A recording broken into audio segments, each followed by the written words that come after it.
Here are some facts about me. I executed the king, his wife, and 5 of his children. How can my mother believe in God? A series of strokes turned me into a plant. My brother was executed. All facts are truth. I am Vladimir Lenin, the Russian revolutionary leader who played a key role in the 1917 October Revolution, which led to the establishment of the Soviet Union. As the first head of the Soviet state, I led the Bolsheviks in overthrowing the provisional government, and I aimed to create a socialist state based on Marxist principles. My leadership greatly shaped the direction of the 20th century and the global spread of communism. I am ashamed of some things, and some things almost destroyed me.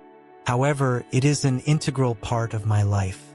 It proves that famous people have the same problems and life challenges as everyone else. Now all about it in more detail. Section 1. My brother was executed. Alexander Sasha, as we called him. His name is inseparable from my own story, though our paths, in some ways, diverged sharply. His death marked a turning point in my life, one I could not have foreseen and one that shaped my convictions and decisions in ways I am still reckoning with.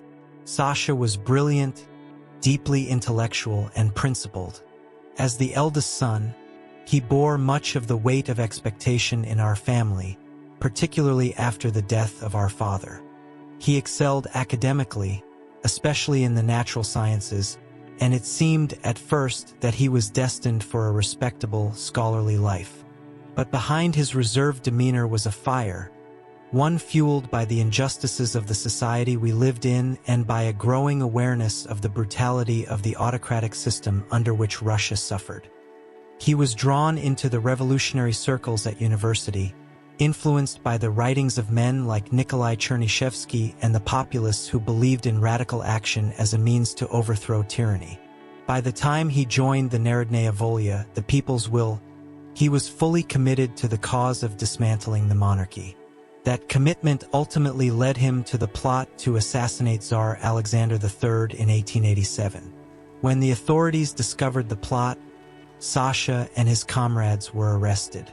I was just 17 at the time, living in Simbirsk with our family. The news hit us like a thunderclap. I remember my mother's anguish, her desperate attempts to plead for Sasha's life. She wrote letter after letter to the authorities, begging for clemency, but it was no use. The Tsar would not be swayed. Sasha was convicted and sentenced to death. Even in his final days, he remained composed, steadfast in his belief that his actions were necessary for the liberation of the Russian people. I later learned that he declined to write a letter of apology to the Tsar, knowing it would not change his fate and refusing to submit to a regime he despised.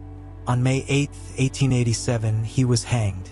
What can I say about the impact of his death?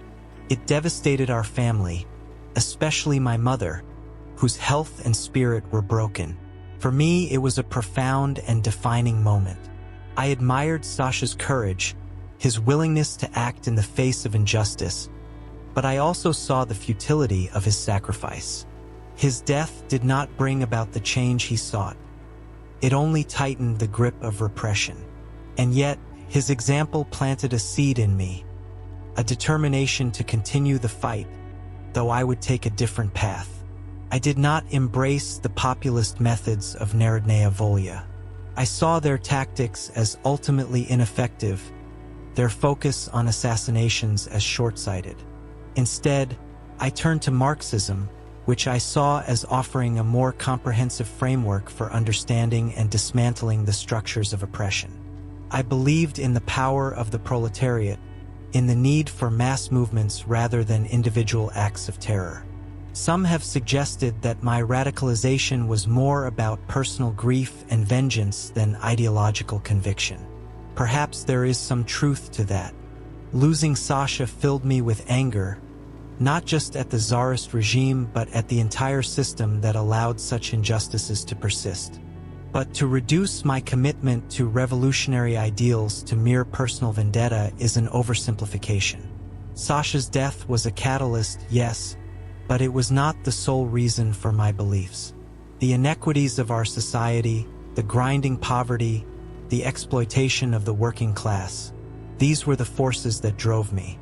In the years that followed, I often thought of Sasha. I wondered what he would have made of my choices, my approach. Would he have approved of my dedication to Marxist principles? Or would he have found my methods too detached, too theoretical? Cannot say. What I do know is that his sacrifice was not in vain, at least not to me. It steeled my resolve, reminding me always of what was at stake and of the costs of inaction. Even now, when I think of the revolution, of the struggle that brought us to this point, I see Sasha's shadow in it. His life and death were part of the same struggle, one that began long before either of us and will likely continue long after. If nothing else, I hope his memory serves as a reminder of the sacrifices made in the pursuit of justice and a better world. Section 2. How can my mother believe in God? I am Vladimir Ilyich Lenin, and you know my name, you know what I have done, what I have fought for. I have led revolutions, torn down the old order, and built something that would shape the world for decades. But let me speak of something not often told, something buried beneath the weight of history and power. The story of my family, the story of a mother's love and a son's defiance. My mother, Maria Alexandrovna, she was a deeply religious woman. Her faith ran through her veins like blood. Every prayer, every sermon, every sacred word was a part of her, as natural as breath itself. She believed in a God who guided our lives, who shaped the course of our souls. And she wanted me to share in that belief, to be a son who honored tradition, who knelt before the altar and carried on the legacy of her faith. But I could not. I would not. I was a son born of revolution, of ideas that had no room for a God above. No, I was born with a fire in my belly, not for the divine, but for the people, for the workers and peasants, for the revolution that would burn down the chains of oppression and build something new, something free.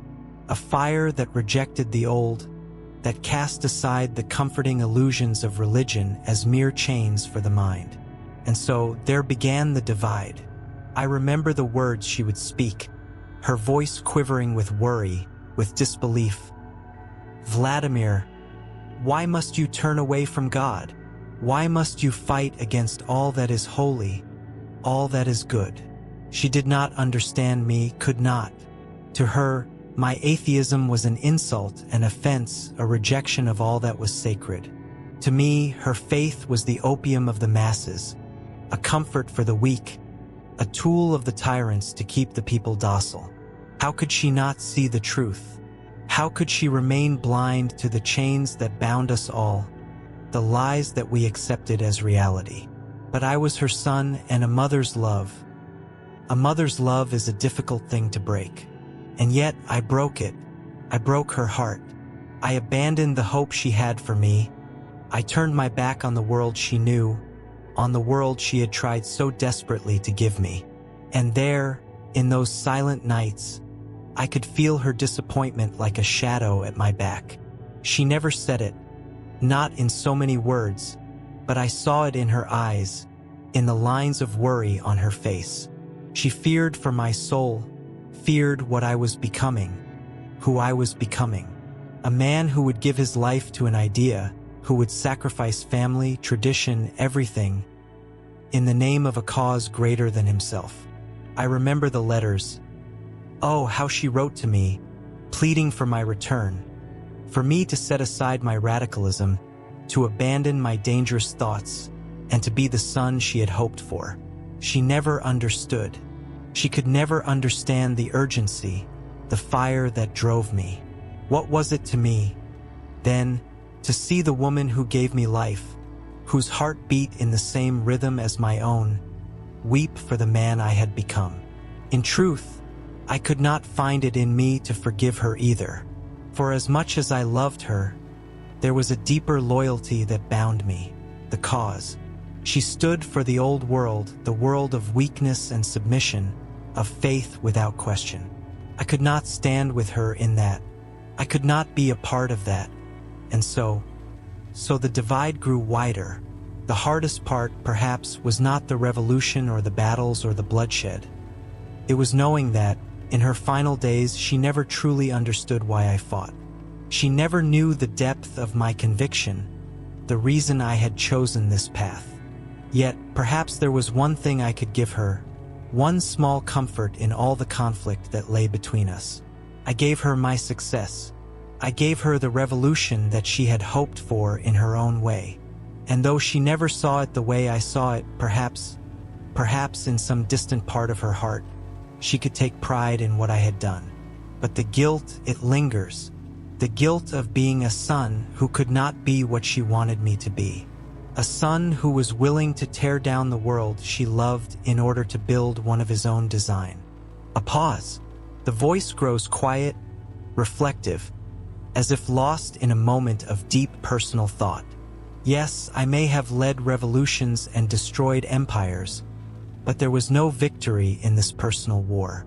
For in the end, the heart of a mother is a battlefield where even the fiercest of men can fall.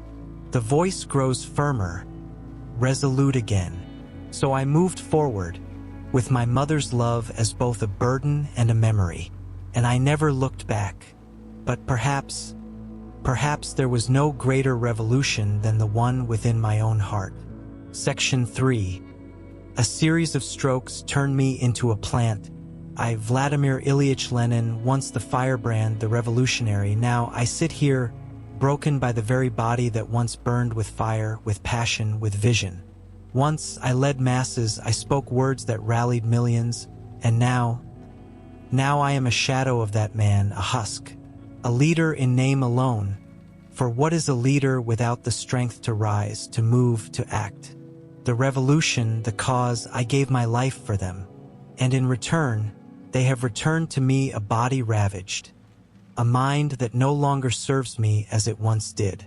It is strange, isn't it, that the same hands that once tore apart empires, that lifted the banner of revolution, should now tremble with weakness. I remember the early days when I felt invincible.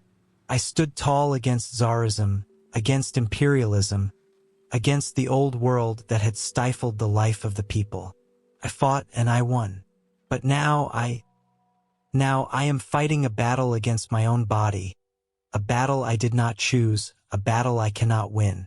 A pause, as if reflecting on the toll of the years. It began slowly, the aches, the weariness.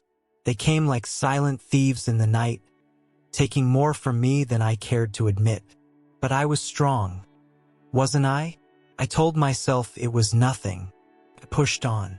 There was no time to think of the body when the world was burning, when the workers were rising, when the revolution needed a leader. But the body is a cruel thing. It is patient. It waits.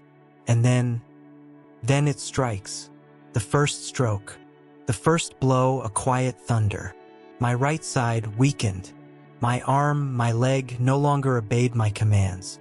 The mind, sharp as it ever was, screamed in frustration, but the body would not listen. I could not hold the pen as I once did. I could not stand in front of the people as I once did. And then the second, and the third, each stroke like a chain around my neck, pulling me lower, dragging me away from the world I had built, from the world I still wanted to lead. It is a cruel thing, to be a revolutionary and yet find yourself imprisoned within your own body. To see the world you've fought for, the people you've fought for, and yet not be able to act, to move. A slight laugh, bitter and resigned. I had once said that a man is nothing without his will. Will, that fierce force that drives us to action, to change. But now I find my will shackled by a body that rebels against me. And with each passing day, I feel myself slipping further from the fight. What good is a revolutionary who cannot lead? What good is a mind sharp as steel when the hands that should carry out its commands are useless? My comrades, they look at me with pity, with concern, and I hate them for it. I hate them because they see what I cannot bear to face. They see a man, once full of life and fury, now turned into a mere fragment of his former self. I am no longer the man who inspired nations. I am no longer the man whose words could set hearts alight. The voice falters, but with a sudden intensity, as if pushing through the haze of weakness. But what is this, if not a test of my strength? What is this, if not a challenge I must overcome? The revolution does not end with the fall of the body. No, it lives on in the minds of the people. And though my body may be breaking, my mind still burns with the fire of that cause. The voice softens, as if pondering the inevitable. But how long can the fire burn when the fuel is gone? How long can a man lead when the hands that once held the sword now tremble with age? I fear my time has come. The world will move on without me. A deep, heavy breath, a resigned silence follows. The revolution will not wait for me. It never does. But I, Vladimir Ilyich Lenin, will rest knowing I gave everything. Even when my body betrayed me, my soul did not. Even when my strength failed, my vision never wavered. And when the final stroke comes, when the last breath leaves my lungs, the world will carry on. And perhaps, just perhaps, in the hearts of the people, there will remain a spark of what I once was. A soft, almost imperceptible sigh. The voice trails off, lost in the gravity of what has been said. I have lived for the revolution, and if I must die, I die for it too. Section 4. I executed the king, his wife, and 5 of his children. The revolution was never meant to be gentle. It was not a dinner party, as the saying goes, but a fundamental restructuring of society. One that required firm action and, at times, harsh decisions. I understood this from the very beginning. Yet, when people speak of repression, of the bloodshed and the difficult choices we made, they often forget the circumstances we faced. They focus on the results, not the reasons, and it is those reasons I wish to explain. By the time the Bolsheviks took power in October 1917, Russia was already in chaos. The provisional government had failed, the war was bleeding the country dry, and the old regime's corruption had left the masses destitute. We came into power in the midst of a civil war that would define the very survival of the revolution. It was a life-or-death struggle, not just for the Bolsheviks, but for the vision of a socialist state itself. One of the most contentious episodes often discussed is the execution of the Romanov family. Let me address it directly. The decision to execute Tsar Nicholas II, his wife, and their children was not taken lightly. By July 1918, the White Army was advancing, and there was a real danger that the Romanovs could become a rallying point for counter-revolutionary forces. We could not afford that risk.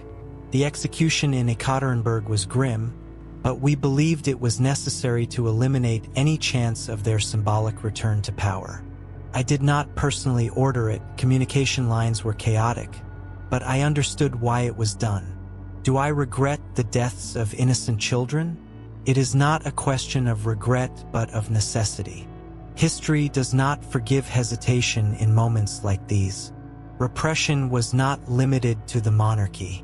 The Civil War forced us to act decisively against numerous political opponents, Mensheviks, socialist revolutionaries, and others who opposed Bolshevik rule. The Chaika, the secret police, was established to root out counter-revolutionaries and saboteurs. Some call this repression, I call it defense. In war, especially civil war, no government can afford to be lenient. The stakes were too high. If we had not acted decisively, the revolution would have been crushed, and the old ruling classes would have returned with a vengeance.